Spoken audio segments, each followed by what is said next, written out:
Assalamualaikum warahmatullahi wabarakatuh. Kakang, sudah 2 malam nih ya. Sekalian kita mau tarawih ya. Iya, iya.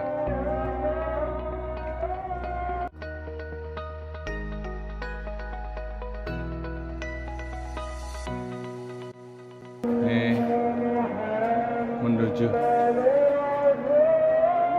berkah dan ridho Allah Subhanahu wa taala. Sekian. Assalamualaikum warahmatullahi wabarakatuh.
Assalamualaikum warahmatullahi wabarakatuh.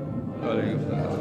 Alhamdulillah, nahmaduhu wa nasta'inuhu wa nastaghfiruh wa na'udzu billahi min shururi anfusina wa min sayyiati a'malina. Man yahdihillahu fala mudilla lahu wa man yudlil fala hadiya lahu.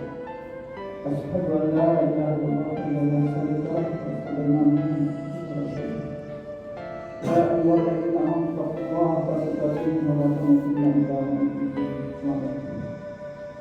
Alhamdulillah pada malam yang ke-25 ini kita masih diberi kesempatan oleh Allah SWT. Mudah-mudahan tahun kita pada hari tadi dan sebelumnya diterima oleh Allah SWT. Amin. Dan tentunya ke depan ini kita berharap pada Allah dan berdoa mudah-mudahan kita diberi kesempatan untuk bisa menyelesaikan bisnis kita Ramadan sampai akhir. Karena bagaimanapun juga banyak di antara saudara kita sudah telah. Padahal pada ibaratnya maraton kita lari 30 km, tapi baru 25 sudah ada yang tidur. Padahal hadiahnya cukup besar. Jadi Allah SWT memberikan kita suatu yang mungkin kita sudah sama-sama tahu malam Lailatul Qadar ya yang lebih baik dari semua bulan. Hadiahnya begitu besar sekali Allah berikan kepada hambanya yang menjalankan ibadah puasa dan ibadah puasa. Mudah-mudahan kita diberikan kesempatan pada malam-malam Lailatul Qadar itu malam-malam banjir biasanya ya diharapkan ya kita diberikan kemampuan untuk bisa melaksanakan ibadah ya, pertama tentunya ya iktikaf yang kita bagaimana itu membaca Al-Quran, berzikir, berdoa dan seterusnya. Salawat dan salam sampaikan pada junjungan kita Nabi besar Muhammad Sallallahu Alaihi Wasallam kasih sahabat dan para berikutnya. Mudah-mudahan kita termasuk di dalamnya, termasuk umat Nabi Muhammad yang mendapatkan rahmat Allah Subhanahu wa taala. Alhamdulillah pada malam hari ini kami sudah sampaikan oleh Ustaz Ibrahim pada malam ke-25 dan tentunya kita sama-sama berusaha meningkatkan terutama ibadah kita, amal yang dalam bulan Ramadan ini begitu berlipat ganda yang disebutkan oleh Allah. Pada malam hari ini saya ingin menyampaikan kisah seorang yang barangkali ibu kenal ya, Abdurrahman bin Auf. Saya kira ibu kenal. Itu orang yang paling kaya di Madinah. Ya kan ibu-ibu? Dan kisahnya Abdurrahman bin Auf ini melalui 3 fase. Fase pertama, Abdurrahman bin Auf itu pernah kaya di Mekah. Ketika masuk Islam, dirampas hartanya, sengaja tidak dieksekusi oleh orang kafir Quraisy untuk menunjukkan kepada khalayak yang bangsawan, yang kaya lagi, jangan ikuti. Kalau ikuti jejak Abdurrahman Wahid, maka hartanya akan dirampas dan diberikan pilihan kepada Abdurrahman Wahid. Abdurrahman bin Auf maksudnya, kalau engkau tinggal di Mekah, tidak hijrah ke Madinah atau ke Yasrib sekarang ini yang kita kenal dulu, kami berikan semua hartamu lagi. Kami angkat engkau menjadi orang yang hartawan yang paling tinggi statusnya, dan kamu dimuliakan oleh semuanya di Mekah ini. Tapi kalau engkau memilih hijrah ke Madinah, kami rampas semua hartamu, silakan pergi, jangan bawa apapun kecuali pakaian yang melekat di badanmu. Sengaja tidak dieksekusi oleh kaum kafir Quraisy. Akhirnya Abdurrahman bin Auf memilih berangkat untuk hijrah. Yang menjadi persoalan itu istrinya, keluarganya. Kalau istrinya mau ikut Abdurrahman bin Auf, maka semua hartanya juga disita. Silakan pergi dengan pakaian apa adanya, dan tentu saat itu jarak antara Mekah Madinah kurang lebih 400 km dan diperkirakan tidak akan selamat. Itu ancaman kaum kafir Quraisy. Tapi kalau engkau Abdurrahman bin Auf tinggal di sini tetap di Mekah, kami berikan semua hartamu dan silakan pilih, terutama kepada istrinya. Ternyata istrinya Abdurrahman bin Auf tidak mengikuti Abdurrahman bin Auf. Dia tinggal, dan kaum kafir Quraisy menjanjikan bahwa kalau istri Abdurrahman bin Auf tinggal, maka semua harta suaminya akan dikembalikan dan diberikan pilihan. Silakan pilih pemuda yang paling tampan yang mau dinikahi, kami fasilitasi. Demikian kata kaum kafir Quraisy. Mohon maaf sebentar ya Bapak-bapak. Kalau ditanya ibu-ibu dalam posisi istrinya Abdurrahman bin Auf, pilih mana? Ikut suami atau kehilangan semua harta, atau tinggal di Mekah? Dapat limpahan semua harta, suami bisa pilih pemuda yang paling tampan yang mungkin ibu ingin dapatkan. Dan anggap saja percakapan saya ini tidak akan disebarkan kepada suami masing-masing.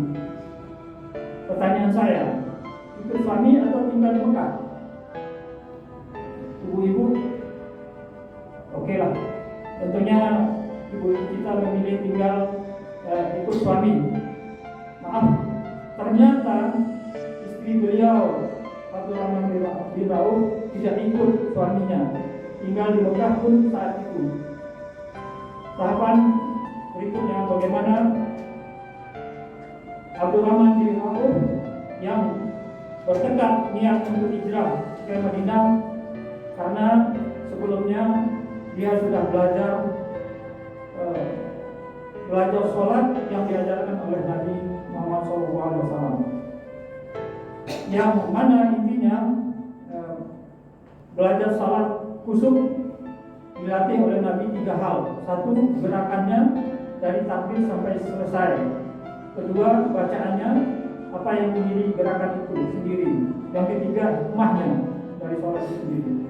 Karena semua gerakan dan bacaan sholat itu ada maknanya. Kenapa? Berdiri tidak terlalu rapat, tidak terlalu lebar. Kenapa kemudian mengangkat tangan sampai pada bahu? Nah, itu ada maknanya. disimpan di sini? Kenapa rukuknya harus lurus jajar? Itu semua ada artinya. Jadi secara singkat, ajaran Rasulullah ini dimaknai oleh Abdurrahman bin Auf. Nah, ketika Abdurrahman bin Auf sampai di Madinah, kemudian kaum Ansor menyambutnya dan menolong tanpa pamrih. Ansor itu menolong tanpa pamrih, itu artinya Ansor adalah menolong tanpa pamrih.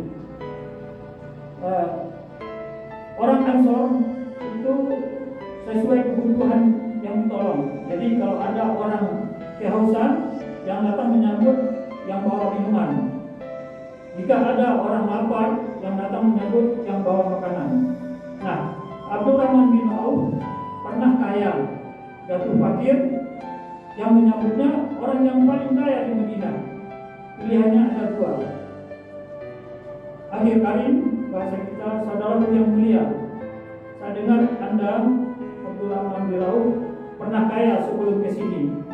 Kalau Anda ingin kaya raya lagi, ambil setengah hartaku, dan saya dengar Anda juga ditinggalkan oleh istri Anda di Mekah. Maka pilihlah perempuan yang paling cantik di Madinah ini. Sekalipun bagian dari keluarga saya pun akan fasilitasi pernikahannya. Gantian ya Bu. Yang kalau ditanya ini kepada bapak-bapak, ya kalau posisinya saat ini seperti Abdurrahman bin Auf, tentunya tawaran untuk mendapatkan harta dan diberikan juga calon istri tentu pasti akan pilih. Tapi apa hal yang terjadi? Ternyata Abdurrahman bin Auf menolak sama sekali. Dan Abdurrahman bertanya, bagaimana caranya untuk bisa saya berdagang dan untuk bisa menjadi saudagar yang kaya raya lagi. Nah, singkat cerita, Abdurrahman bin Auf mulai usahanya dengan memelihara kambing. Dalam tempo 2 tahun, Abdurrahman bin Auf sudah mendapatkan kekayaan yang menurut catatan nomor 3. Kemudian tahun ketiga, dia menjadi orang yang sangat kaya raya di Madinah. Tapi Abdurrahman bin Auf tetap tawaduk dan bersedekah. Nah, dari kisah ini bisa kita lihat bahwa Abdurrahman bin Auf ini barangkali sudah di level yang tinggi. Jadi dia tidak tergiur dengan tawaran yang ditawarkan oleh kaum Ansor di Mekah di Madinah itu, sehingga usahanya yang dia kelola dengan baik menjadi banyak. Nah, pada suatu hari